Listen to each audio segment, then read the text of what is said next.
Sir கட்டாயம் நீங்கள் மேலே வரணும் சார். நீங்கள் எங்களை சந்தோஷப்படுத்த டேரக்டர் சார்.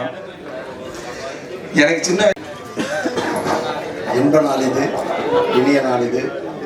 மேடையில் வீட்டிற்கும் திரைச்சிற்பிகளே, விழாவில் காண வந்திருக்கும் நண்பர்களே, தொலைக்காட்சி தோழர்களே, ஊடக நண்பர்களே, உங்கள் அனைவருக்கும் என் பணிவான மாலை தமிழ் வணக்கத்தின் மகிழ்வுரை தெரிவித்துக் கொள்கிறேன்.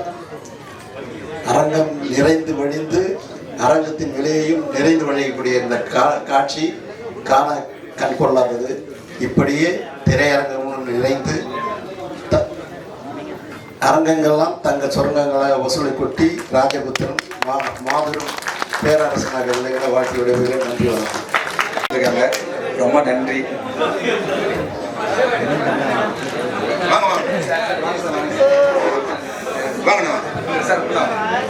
இந்த படத்தில் நடித்த மன்சூர் அலிகான் சாரை வரவேற்கிறோம்.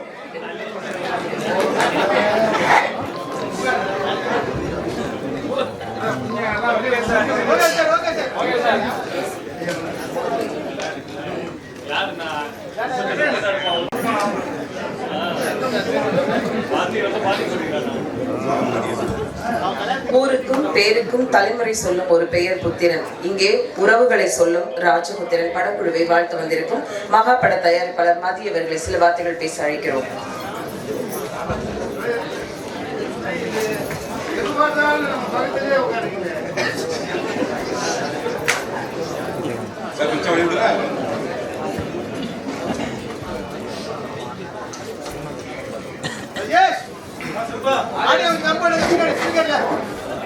அவர்களுக்கும் வாழ்த்துக்கள். ஒரு படம் வந்து வெற்றி எங்கே நினைவாகும்னா, படத்தோட டைட்டில் ராஜபுத்திரன். இது வரைக்கும் ஒரு 100 தடவை எல்லாரும் எங்கே சொல்லிட்டாங்க. அருமையான டைட்டில். ஸோ வெற்றிக்கான முதற்படி அங்கேயே ஸ்டார்ட் ஆயிடுச்சு. அதுக்கு பிறகு சக்தி ஃபிலிம் ஃபேக்ட்ரி, சக்தி வேலன் அவரோட பேனர் எங்கே இருக்கோ அது 2வது படம் வெற்றிக்கின்ற ஒரு அறிகுறி இருக்குது. ஸோ அதுவும் இந்த படத்தில் ஆல்ரெடி இருக்குது. டைரக்டர் வந்து கந்தசாமி சார் வந்து ஒர்க் பண்ணது நந்தா பெரியசாமி சார், வசந்த் சார்கிட்ட. அவர் ரொம்ப எல்லாரும் இங்கே இருக்கிற பாதி பேர் வந்து எவ்ரி 10 மினிட்ஸுக்கு எல்லாரையும் ஃபாலோ பண்ணி கால் பண்ணி காலையிலேருந்து வர வச்சுருக்காங்க. அவர் சிறந்த வெற்றி பெறுவதற்கு எல்லாரும் கண்டிப்பாக நீங்கள் ஒரு வாழ்த்து தெரிவிக்கணும். இந்த படம் உம்மா தர்ற அம்மா அவரோட சாங் ஒரே வைரல் ஆயிடுச்சு. ஸோ அந்த சாங்கால் இந்த படம் வந்து ஒரு எக்ஸ்ட்ரா மைலேஜாக கவனிக்கப்பட்டது. ஸோ இந்த படம் எல்லாரும் ரொம்ப நாளைக்கு அப்புறம் ஒரு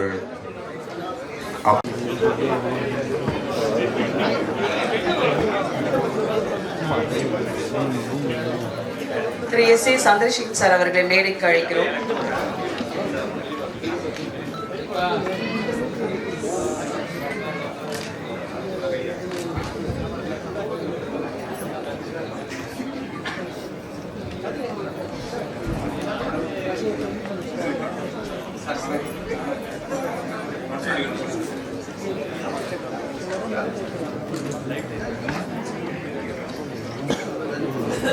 தனியாக போராடுகிறேன், வெற்றி கிடைக்குமா என்று எண்ணாமல் மாற்றி யோசித்து தனக்கான வெற்றி கிடைக்கும் வரை போராடும் நடிகர் இயக்குனர் நந்தா பெரியசாமி அவர்களை சில வார்த்தைகள் பேச அழைக்கிறோம்.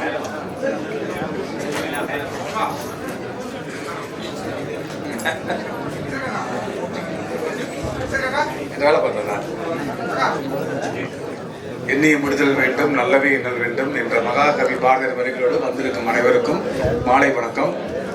இந்த இடமே ரொம்ப வைப்பாக இருக்குது. காரணம் வந்து தெரியும், பர்னி ஸ்டுடியோ, வானமதி அம்மாவுடைய ஸ்டுடியோ. அது ஒரு வைப்பை கிரியேட் பண்ணியிருக்குது.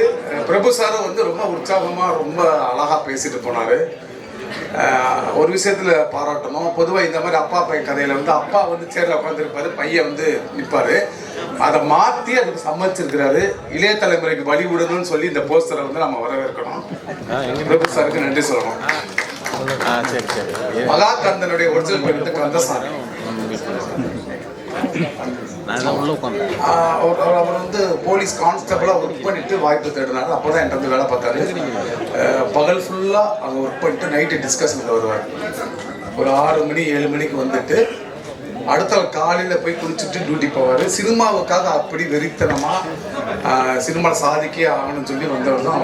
அவருக்கு ஒரு பெரிய கைத்தட்டல் கொடுக்கலாம்.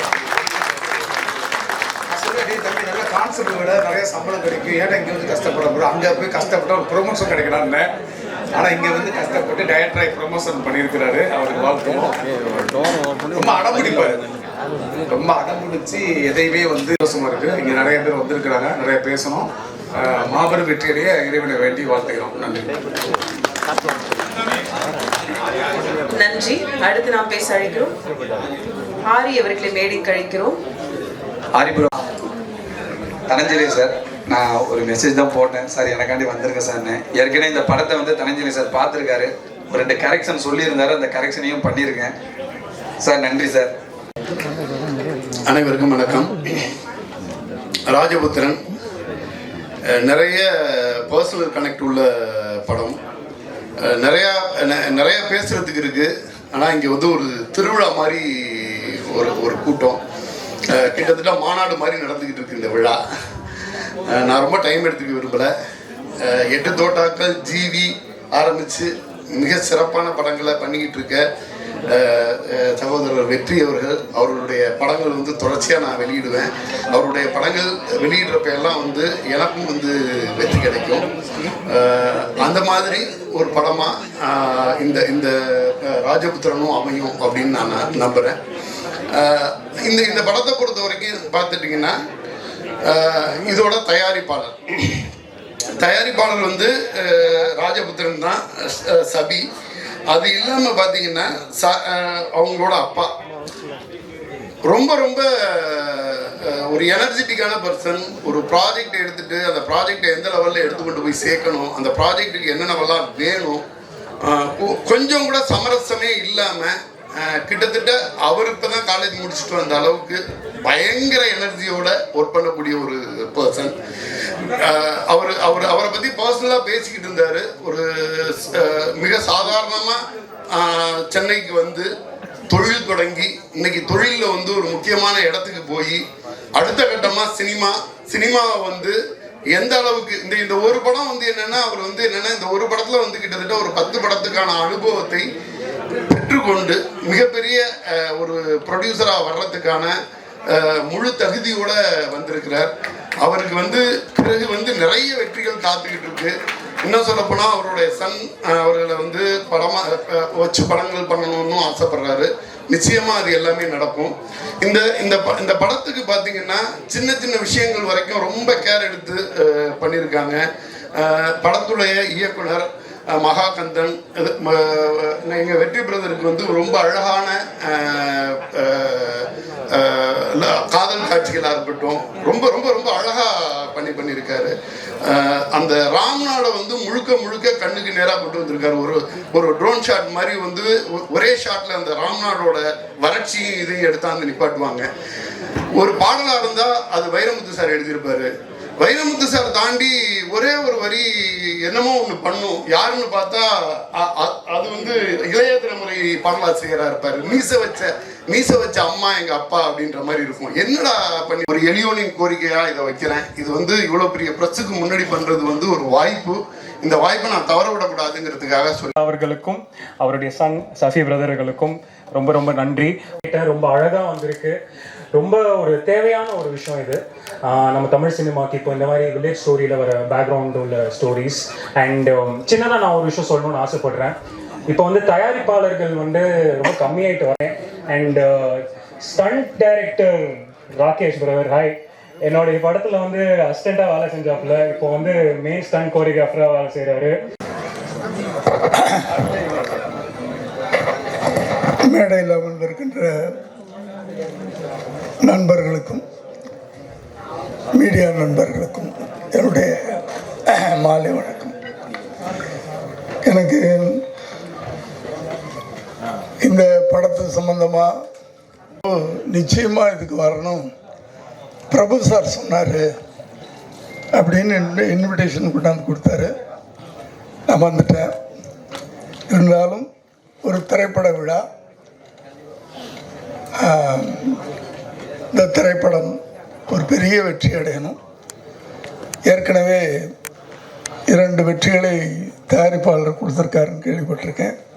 அவருக்கு என்னுடைய வாழ்த்துக்கள்.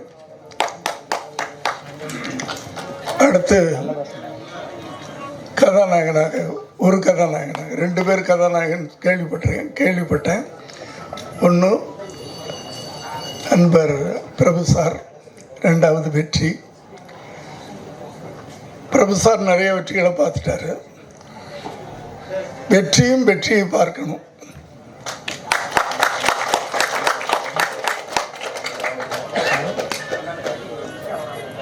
ஏன்னா திரையுலகத்தில் போராடிக்கிட்டு இருக்கிறாரு. எல்லாருமே, கலைஞர்களும் சரி, நடிகர்களும் சரி, தொழில்நுட்ப கலைஞர்களும் சரி, தயாரிப்பாளர்களும் சரி. சஃபி சின்ன பையன் சார், 21 வயசு பையன், 20 வயசு பையன், காலேஜ் படிச்சுட்டு அப்படி வந்திருக்காரு. ஆமாம், ஒரு தயாரிப்பாளர்ன்றாங்க, குழந்தை மாதிரி இருக்காரு. ஆனால் இத்தனை வெற்றிகளை கொடுத்துருக்காரு, சந்தோஷமாக இருக்குது. அதனால் எல்லாருமே வந்து வெற்றிக்காகத்தான் நம்ம வந்து உழைச்சிக்கிட்டு இருக்கோம், போராடிக்கிட்டு இருக்கோம். இன்றைக்கி மேடையில் இருக்கிற என்னுடைய பாலிய நண்பர்கள்லாம் ஒரு சிலர் இருக்காங்க, எதிர உட்காந்துருக்காங்க. எல்லாரும் போராடி வெற்றியை பெற்றவங்க தான். அதனால் நிச்சயமாக இன்றைய போராட்டம் நாளைய வெற்றி. அது வந்து சில விஷயங்கள் எல்லா இடத்துலையுமே சொல்லுவோம். நேற்றைய தொண்டன் இன்றைய தலைவன், இன்றைய தொண்டன் நாளைய தலைவன் ஒரு விதி இருக்குல்ல, அது மாதிரி இன்றைக்கி நம்ம உழைச்சோம்னா நாளைக்கு நல்லா இருப்போம். நேற்று உழைச்சதுனால நான் இன்றைக்கி நல்லா இருக்கேன். இவ்வளோதான். உழைப்பு தான் ஒரு மனிதனை வந்து உயர்த்துவது, வேறு எதுவுமே கிடையாது. உழைப்பு. உழைக்கிறதுக்கு முன்னாடி பிளான் பண்ணுங்க தயவு பண்ணி. சினிமா இன்னைக்கு ப்ரொடியூசர்லாம் எனக்கு முன்னாடி பேசினவர் யாரை சொன்னார், ப்ரொடியூசர்லாம் காணாமல் போயிட்டாங்கன்னு. காணாமல் போகல, பயந்து போய் வீட்டில் உட்காந்துருக்குறாங்க, வேறு ஒன்றும் இல்லை. படம் எடுக்கிறதுக்கு பயந்து போய் இந்த உட்காந்துருக்காரு. எத்தனை படங்கள் எடுத்தவர். நான் பயந்தான். படம் எடுத்துருவோம் கடன் வாங்கி, ஆனால் அந்த எடுத்த படத்தை ரிலீஸ் பண்ண முடியுதா, அதுக்கு நமக்கு தியேட்டர் கிடைக்குதா, அங்கே தான் வந்து தடுமாறுறோம் நம்ம. அது சின்ன படமாக இருக்கட்டும், பெரிய படமாக இருக்கட்டும், எல்லா படங்களும் தடுமாறிட்டு தான் இருக்கு. அதனால் அந்த ஒரு நிலைமை மாறணும்.